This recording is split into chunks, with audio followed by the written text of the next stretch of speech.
Quadratics equation, parabolas, and other graph exam practice question 23. So we are going to be graphing y equals x minus 4 in brackets squared minus 7. So the first thing I notice here is that this is already in turning point form, which straight away tells me that my turning point must have an x of 4 and a y of negative 7. Because in the brackets, to make x minus 4 0, for x must be 4. And when that is 0, we're left with negative 7. So next thing we need to think about is our y-intercept and also our x-intercept. So we can't do that in this form. We need to get it back into standard form. But we do know that we have a min, and that is because our a is positive. So let's expand. If I've got x minus 4, x minus 4, minus 7. X times x is x squared. X times negative 4 is negative 4x. Negative 4 times x is negative 4x. And negative 4 times negative 4 is positive 16. And then I'm left with minus 7. That gives me x squared, and I've got negative 4x minus 4x equals negative 8x. And 16 take away 7 equals positive 9. So now I've got it into my standard form. The next thing I'm going to think about is going back to my y-intercept.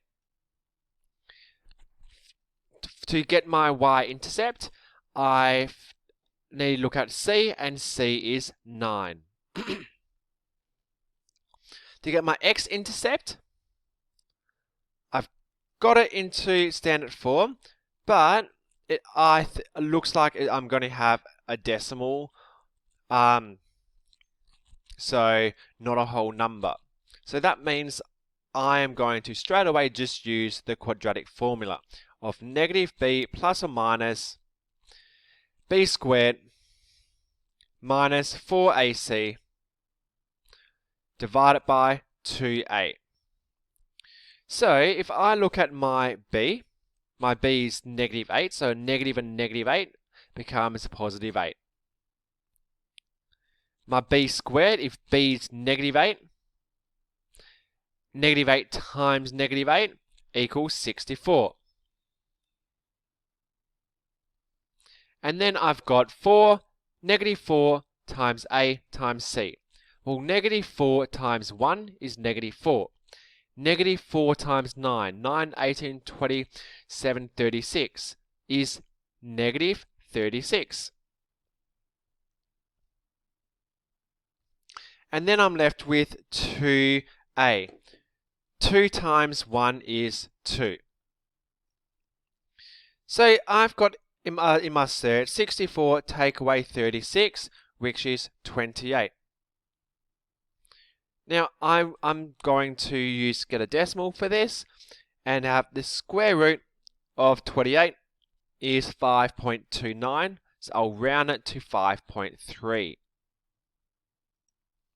5.3.